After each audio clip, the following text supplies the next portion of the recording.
शंकर जी भी जप करते, हनुमान जी भी जप करते, बोलो सीताराम। दूसरा शंकर जी क्या करते, भाग्य में जो लिखा हो भाभी मैट सकहीं त्रिपुरारी, भाग्य के लिखे को मिटाते हैं। तो क्या हनुमान जी भी मिटाते? हाँ, नासे रोग हरे सब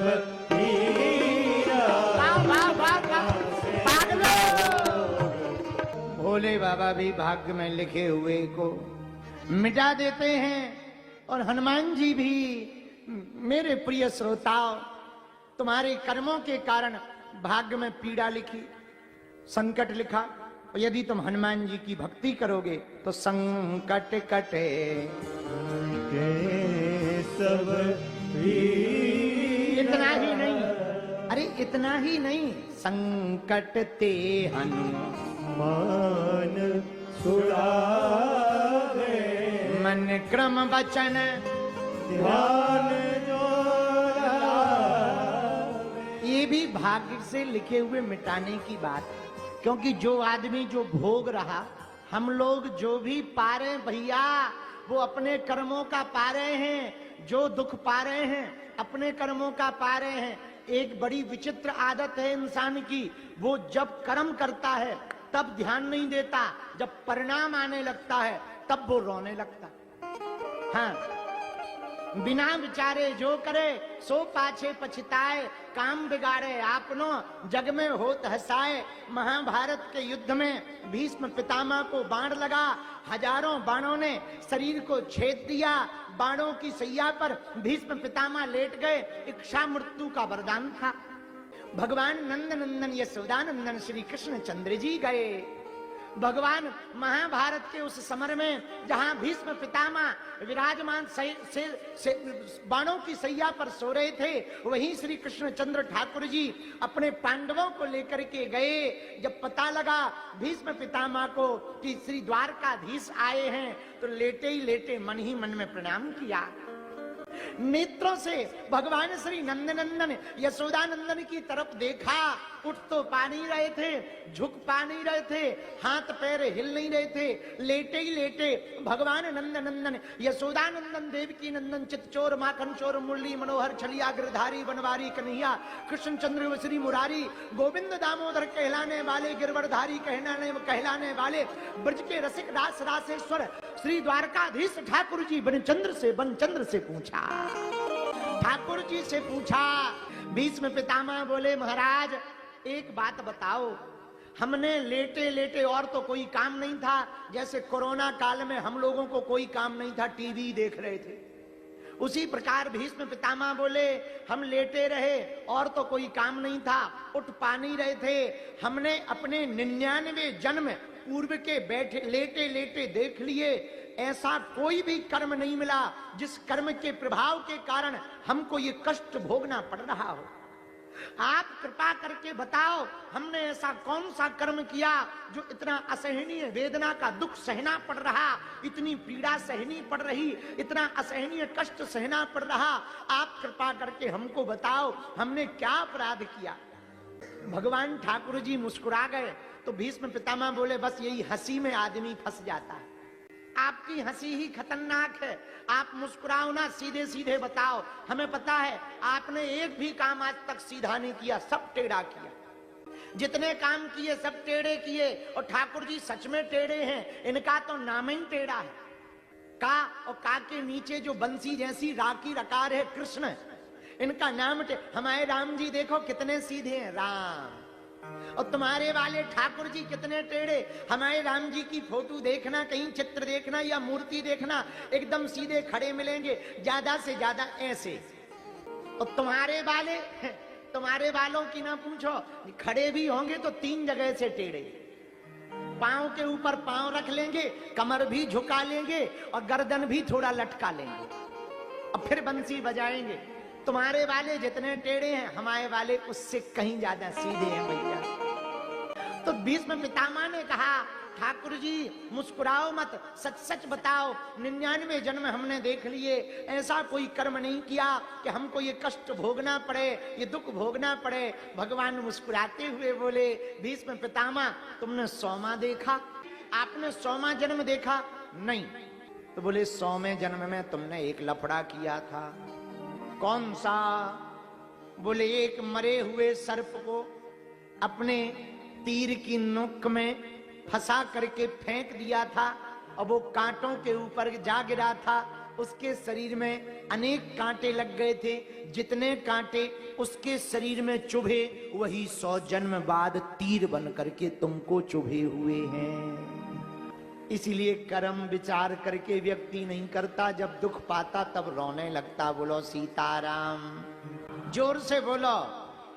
लेकिन फिर भी कोई ऐसा अपराध, कोई ऐसा कर्म, कोई ऐसा अपराध बन गया हो जिसके कारण हमको तुमको जगत में किसी को कोई पीड़ा मिल गई हो, दवाइयों से असर ना कर रहा हो, तब तुलसीदास जी ने लिखा ना से रोगे सब पीरा संकट कटे मिटे सब पीरा। उसके बाद यदि तुम हनुमान जी की भक्ति, इसके बाद यदि तुम हनुमान जी की भक्ति भी करो तो भैया हनुमान जी का काम है तुम्हारे पूर्व के कृत्य को काटना, उनको कम करना। तो क्या हनुमान जी की भक्ति करने से कम कर्म कट जाते हैं? ना, बुरा ना मानना। कर्म तो तुम्हारे काले हैं, बस स्टेटस भगवान वाले हैं। आओ आओ, हमारा देखो, हम आदमी बहुत सीधे साधे हैं, मुंह पे कह देते हैं। ज्यादातर लोगों के कर्म काले हैं लेकिन स्टेटस भगवान वाले। तो भैया कर्म कट जाएंगे क्या? नहीं नहीं, कर्म तो नहीं कटेंगे। यदि तुम निश्चल भाव से भक्ति करोगे, पुनः दोबारा कभी अपराध नहीं करोगे, पुनः कभी तुम भूल नहीं करोगे, तो भगवान उस कष्ट को तो देंगे पर उसकी प्रतिशत मात्रा घटा देंगे। तुम सहने योग्य हो जाओगे। बोलो सीताराम। तीसरा, शंकर जी में शंकर सुमन केसरी नंदन। अच्छा, तीसरी बात क्या थी? जो भाग्य में लिखा हो वो तो मिलना ही है, जो भाग्य में नहीं भी हो वो शंकर जी की भक्ति करने से प्राप्त हो जाता है। तो क्या हनुमान जी की भक्ति करने से प्राप्त हो सकता है? हाँ होता है। इसका प्रमाण दो, लो। कहां? हनुमान चालीसा में कहां लिखा? तुलसीदास जी ने लिखा न कटा, पढ़ तो। कहा? और मनोरथ जो कोई लावे सोई अमित जीवन फल पावे। आप हनुमान जी की भक्ति करके जो भी मन में मनोरथ लाओगे सोई अमिट जीवन फल पावे, आप पा जाओगे, ये पक्का है। तो जो भाग्य में लिखा वो तो मिलेगा ही, पर हनुमान जी की भक्ति करोगे पागलो तो जो भाग्य में नहीं भी होगा वो बजरंग बली की कृपा से मिल जाएगा। अच्छा, किसी को मिला है? अरे बहुतों को मिला। किसी को? बहुतों को मिला है। ऐसे कितने प्रमाण बता दें जिनको मिला है? बुरा ना मानना। हम लोगों की एक आदत है, पूछो क्या? सुख आता है तो पड़ोसी तक को खबर नहीं होने देते, और दुख आता है तो स्टेटस लगा देते। हाँ, बुरा ना मानना। ढोल मजीरा बजा बजा करके बताते हैं क्या हो गया, हाय दैया लुट गए। अरे ठटरी के बरे जब माला माल भय थे तब ना कहा। आदमी बहुत विचित्र है, बहुत है। अरे सुख में दुख में सुमिरन सब करें, सुख में करे न को, और जो सुख में सुमिरन करे सो दुख काहे को। लेकिन आदमी अरे राम राम राम, बढ़िया खूब बढ़िया माल पानी मिल जाए तो घरवाली तक को नहीं कई बार पता चलता है। हाँ, पड़ोसी तो छोड़ो, घर के लोगों को भी पता नहीं लगता है।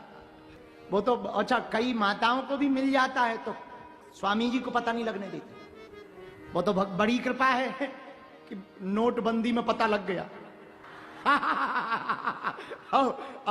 जो सुबह तक माताएं कह रही थी कि जहर खाने को रुपया नहीं है, शाम को 8 बजे जहां न्यूज चली कि नोट बंद, तो जो कसम खा खा के कह रही थी कि भगवान कसम जहर खाने को रुपया नहीं है, वो भी 3-3 लाख रुपया निकाले कि पूरा गांव जहर खा ले। आओ बोलो सीताराम, जरा जोर से बोलो।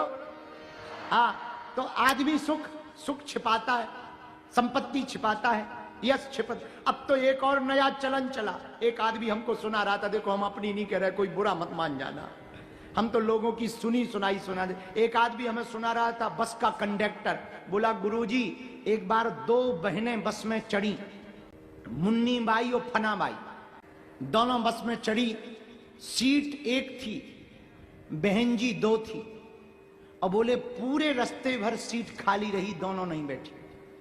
पहले एक बैठ गई तो दूसरी लड़ने लगी, हम बैठेंगे, तो वो उसको उठाया, तो ये बैठी, हम बैठेंगे, दोनों लड़ने लगी। तो कंडक्टर ने कहा लड़ो मत, जिसकी उम्र ज्यादा हो वो बैठ जाए। दोनों ही नहीं बैठी पूरा रास्ता भर।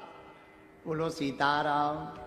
खैर हमको क्या लेना देना, छोड़ो, हम अपनी बात बताते हैं। आहा, हम लोग सुख को छिपाते हैं, दुख को बताते हैं। सुख में कभी भगवान की तरफ, बहुत कम लोग हैं जो सुख में प्रभु को याद करते, पर ज्यादातर लोग तो सुख आते ही भूल जाते हैं। मेरे प्रिय साधको, हम प्रार्थना करना चाह रहे, सम रहना चाहिए, सुख में दुख में, किसी भी परिस्थिति में हमको डिगना नहीं चाहिए। बहुत कोई बड़ा आदमी आ जाए तो बहुत एक्साइटेड नहीं होना चाहिए, और कोई बहुत अच्छा या बड़ा आदमी दूर हो जाए तो सैड नहीं होना चाहिए। आया भगवान की कृपा से, गया भगवान की कृपा से। सम रहना चाहिए। यदि सम रहेंगे तो प्रसन्न रहेंगे। क्या रहेंगे?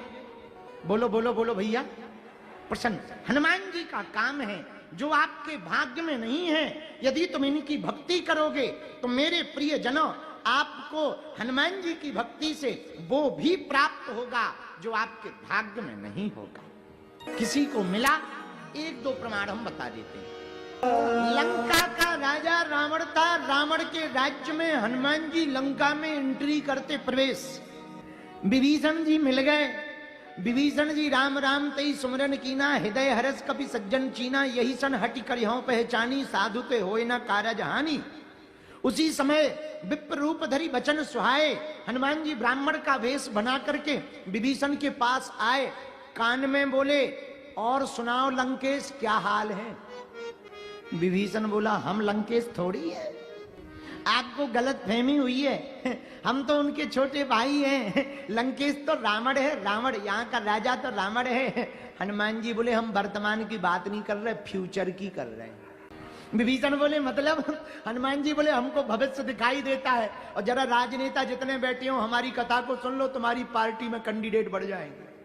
हाँ, अब देखना क्या गजब की राजनीति हनुमान जी ने चली।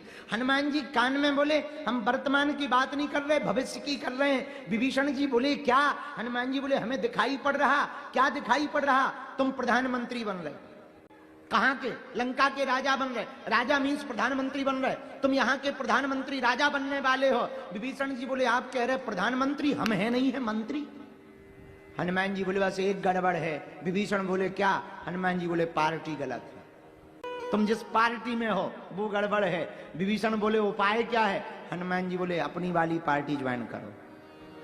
आपकी कौन सी पार्टी है? हनुमान जी कान में बोले राम नाम वाली पार्टी है।